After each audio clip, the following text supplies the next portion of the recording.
चुनाव में Congress party SVEEP करने जा रही है, स्वीप करने जा रही है, आंधी आ रही है। आप मुझे बस ऑर्डर दीजिए। राहुल जी, हरियाणा आपसे ये कहलवाना चाहता है, मैं कह दूंगा वहां पे जा। छोटे बिजनेसेस को फायदा पहुंचाऊंगा, नोटबंदी, जीएसटी ले आए। आजकल ग्लोबलाइज्ड दुनिया है, सारे के सारे देश हवाई जहाज से, टेक्नोलॉजी से जुड़े हुए हैं। कुछ दिन पहले मैं अमेरिका गया। अमेरिका में मेरा प्रोग्राम टेक्सास में था और किसी ने मुझे कहा कि टेक्सास में हरियाणा के युवाओं से मुझे मिलना चाहिए। पता नहीं आपने वीडियो देखा, नहीं देखा? देखा? देखा। मैं आज आपसे उस वीडियो के बारे में बोलना चाहता हूं, क्योंकि अगर आज आप हरियाणा को समझना चाहते हो तो जो भी समझना है उस वीडियो के अंदर है। सबसे पहले जब मुझे बताया गया कि हरियाणा से हजारों लोग, 15-20 हजार लोग अमेरिका गए हैं, मैं हैरान हुआ। हरियाणा से इतने लोग अमेरिका क्यों जा रहे हैं, मेरे दिमाग में सवाल उठा। और फिर मैं डैलस में आपके भाइयों से एक छोटे से घर में जाके मिला। मैं आपको बताना चाहता हूं, आपके भाई डैलस में एक कमरे में 15-20 लोग सोते हैं। मैंने उनसे पूछा, आप अमेरिका कैसे आए? देशों की लिस्ट दे दी। पहले हम यहां गए, टर्की गए, कजाकिस्तान गए, कजाकिस्तान से साउथ अमेरिका गए, साउथ अमेरिका से एक के बाद एक, एक के बाद एक, एक के बाद एक हम दूसरे देशों से निकले और फिर हम पनामा के जंगलों से निकलकर अमेरिका में जाए। अमेरिका में हमें रोका गया, पकड़ा गया और अब हम अमेरिका में हैं। रास्ते की कहानी बताई। राहुल जी, रास्ते पे माफिया के लोगों ने एक बार नहीं, अनेक बार हम सबको लूटा। हम समुद्र में से निकले, जंगलों में से निकले, पहाड़ों में से निकले। हमारे भाइयों को मरते हुए हमने देखा है, जंगल में मरते हुए देखा है, गिरकर मरते हुए देखा है, अपनी आंखों से देखा है। फिर मैंने सवाल पूछा, मैंने कहा कि भैया ये जो आपने सफर किया है, आप अमीर लोग तो नहीं हो। इस सफर के लिए, प्लेन टिकट के लिए, नाव के लिए, गाड़ी के लिए आपने कितना पैसा दिया? अमेरिका में घुसने के लिए आपने कितना पैसा दिया? राहुल जी, कम से कम 35 लाख रुपए अमेरिका में जाने के लगते हैं। फिर मैंने सवाल पूछा, भाई एक बात बताओ, आप 35 लाख रुपए ब्याज लिए हो या आपने अपना खेत बेचा? आधों ने कहा कि भैया हमने अपना खेत बेचा, दूसरों ने कहा हम ब्याज लिए। मैंने कहा किस रेट पे ब्याज लियो? कहते हैं 2% प्रति महीना। फिर मैंने पूछा भैया एक बात समझाओ,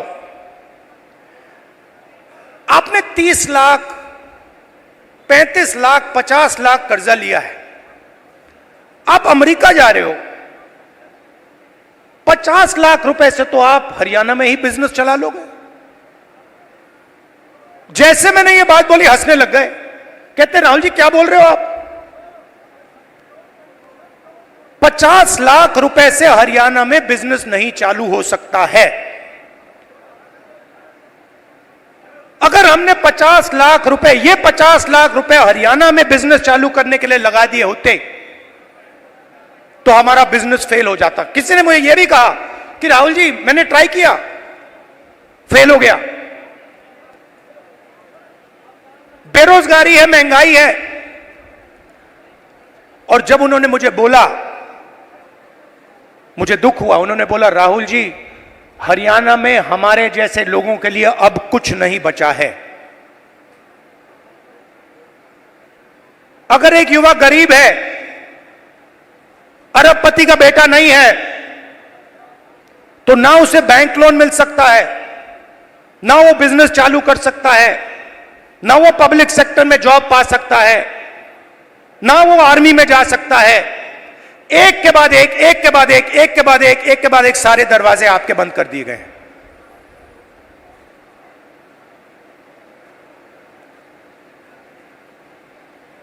मैं जब उस घर से निकला,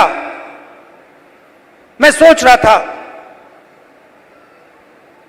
कि अगर इनकी ये हालत है तो इनके बच्चों की क्या हालत है। ये तो यहां है, कोई ट्रक चला रहा है, कोई जॉब कर रहा है, पैसा कमा रहे हैं। मेरे माइंड में आया कि इनके बच्चे क्या कर रहे हैं, इनकी फैमिली क्या कर रही है। कमरे में मैंने बात उठाई थी, मैंने कहा कि आप फैमिली से मिलते हो? नहीं राहुल जी, हम 10 साल के लिए अपने बच्चों से नहीं मिल पाएंगे, अपने परिवार से नहीं मिल पाएंगे, हमारे माता पिता मर जाएंगे मगर हम वापस नहीं जा पाएंगे। और फिर एक व्यक्ति ने मुझे कहा राहुल जी एक काम कीजिए, जब आप वापस हिंदुस्तान जाएंगे तो आप 5 मिनट के लिए हमारे परिवारों से मिल लीजिए और उनको कह दीजिए कि हम ठीक हैं, हम सलामत हैं। मैंने उनसे कहा कि भाई बताओ, आपके पास तो मोबाइल फोन तो होगा, वीडियो कॉल करते होगे, तो उनको तो मालूम होगा। वो मुझे कहते हैं नहीं राहुल जी, वो मानते नहीं है, हम वीडियो फोन पे कॉल करते हैं और हमारे बच्चे मानते नहीं है कि हम ठीक हैं।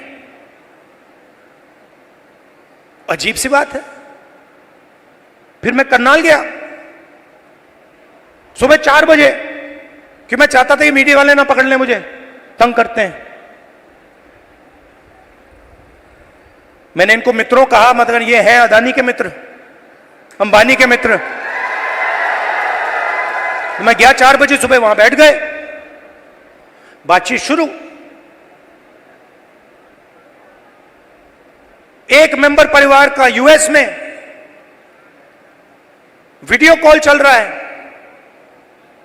6-7 लोग उस साइड डैलस में बैठे हैं, 20-25 लोग परिवार यहां बैठे हैं। मैं सोच रहा हूं ये हो क्या रहा है। और फिर छोटा सा बच्चा दौड़ता हुआ वो कंप्यूटर के पास जाता है, कंप्यूटर को ऐसे पकड़ता है और इतनी जोरों से चीखता है कि मैंने मतलब शायद अपनी लाइफ में ये चीख नहीं सुनी। कांपता हुआ चीखता है, पापा पापा पापा वापस आओ। और पिता कुछ नहीं कह पाता है।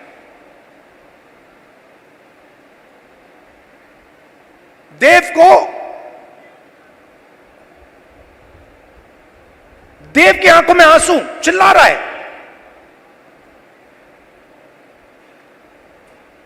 और पिता हजारों किलोमीटर दूर मुस्कुराने की कोशिश कर रहा है, नहीं मैं ठीक हूं। किसी ने कहा बच्चा इमोशनल हो गया। मैंने माइंड में सोचा कि इमोशनल हो गया, इसके हर रोज सीने में छुरे लग रहे हैं। इमोशनल शब्द का क्या मतलब है? वो अपने पिता को 10 साल के लिए नहीं देखेगा, छू नहीं पाएगा, गले नहीं लग पाएगा। क्यों? क्योंकि हरियाणा की सरकार ने हरियाणा को नष्ट कर दिया है, खत्म कर दिया है। वो देव की चीखें नहीं थी, वो हरियाणा के हर युवा के चीखें हैं। और जब वो बोल रहा था, मैं सोच रहा था कि इलेक्शन सब कुछ ठीक है, मगर हरियाणा में जो लाखों बच्चे इस प्रकार से रो रहे हैं, चीख रहे हैं, कांग्रेस पार्टी का काम उनके आंसू को पोंछने का है, उनके चीखों को बंद करने का है।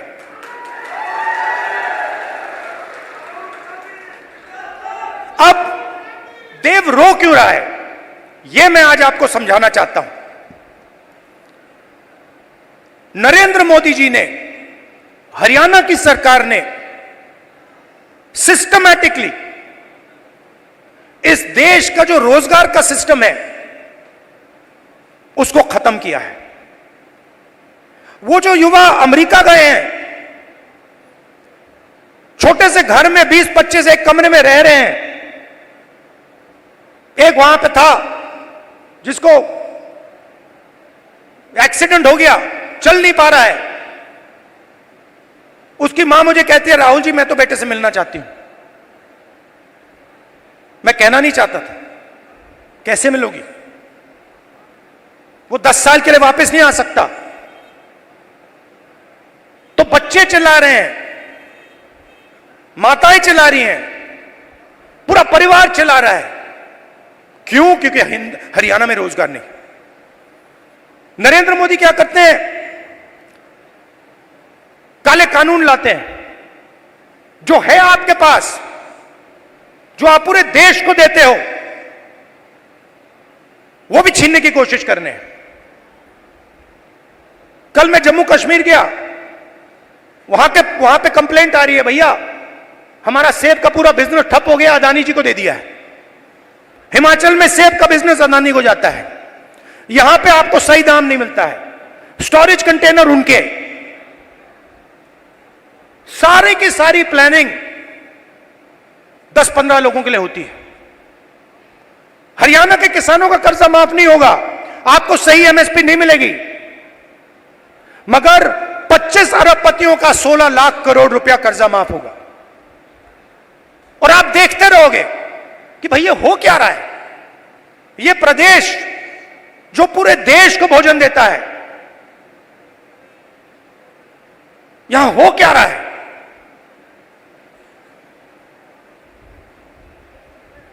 हरियाणा में ड्रग प्रॉब्लम है।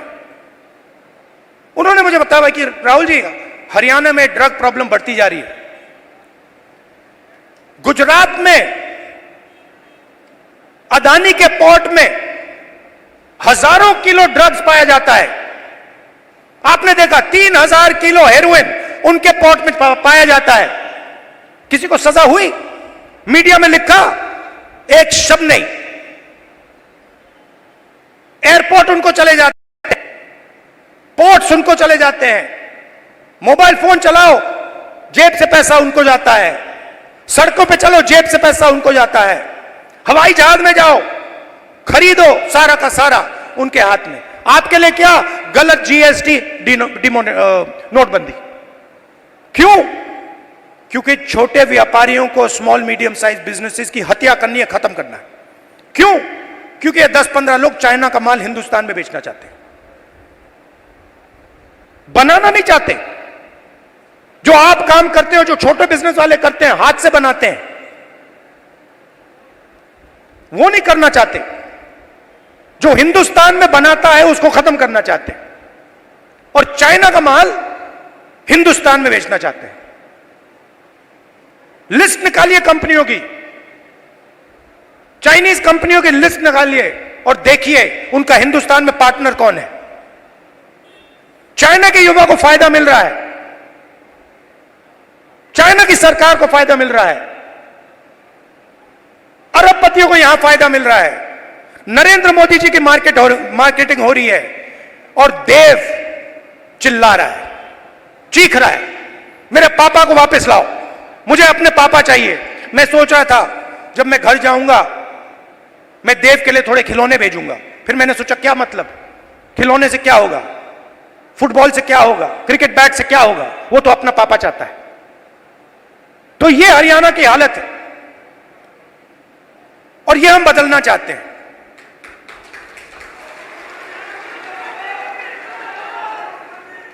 यहां पे स्टेज पे पुनिया जी बैठे हैं, कहां है ये और इनके जैसे लोग गोल्ड मेडल पाते हैं। मैं इनके जिम में गया, ये 24 घंटा लगे रहते हैं।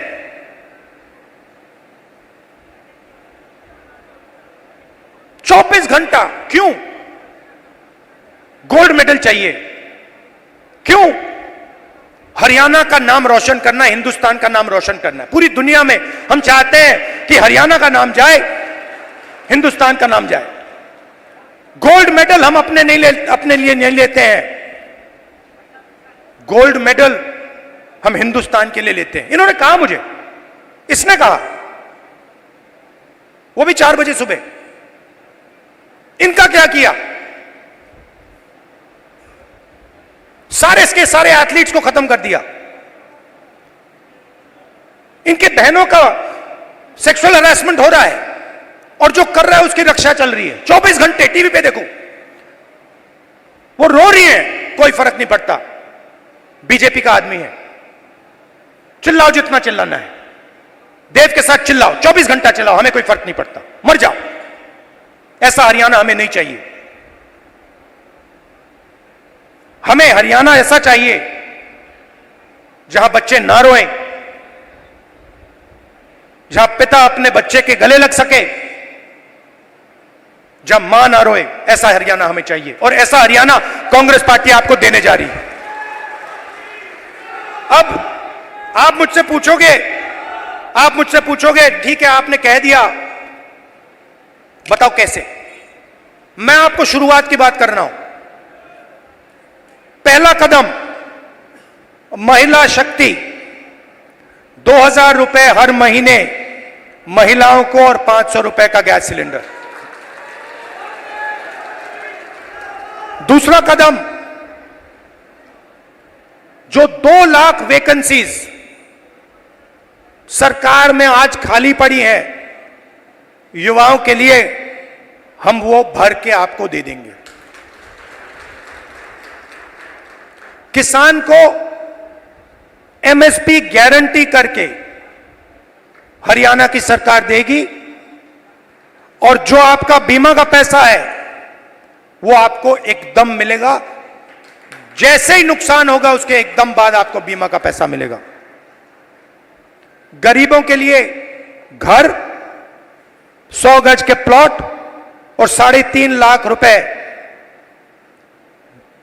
दो बेडरूम के घर के लिए और 300 यूनिट फ्री में बिजली। मगर ये लड़ाई सिर्फ हरियाणा की नहीं है, मैं आपको बताऊं, ये लड़ाई हिंदुस्तान की लड़ाई है और ये लड़ाई कॉन्स्टिट्यूशन को बचाने की लड़ाई है। मैंने इसके बारे में बहुत सोचा है, ये हो क्या रहा है, ये बीजेपी के लोग कर क्या रहे हैं।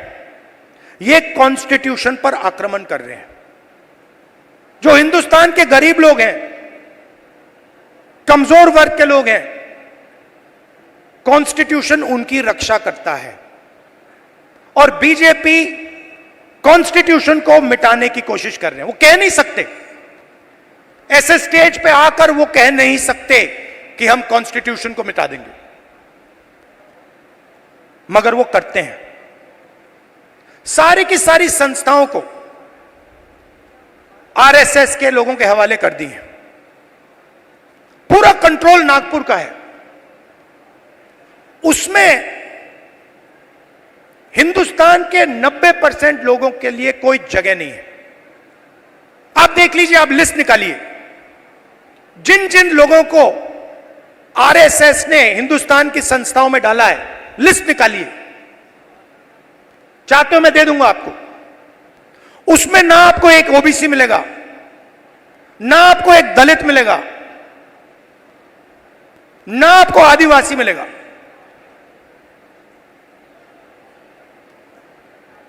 तो खोखला कर रहे हैं देश को।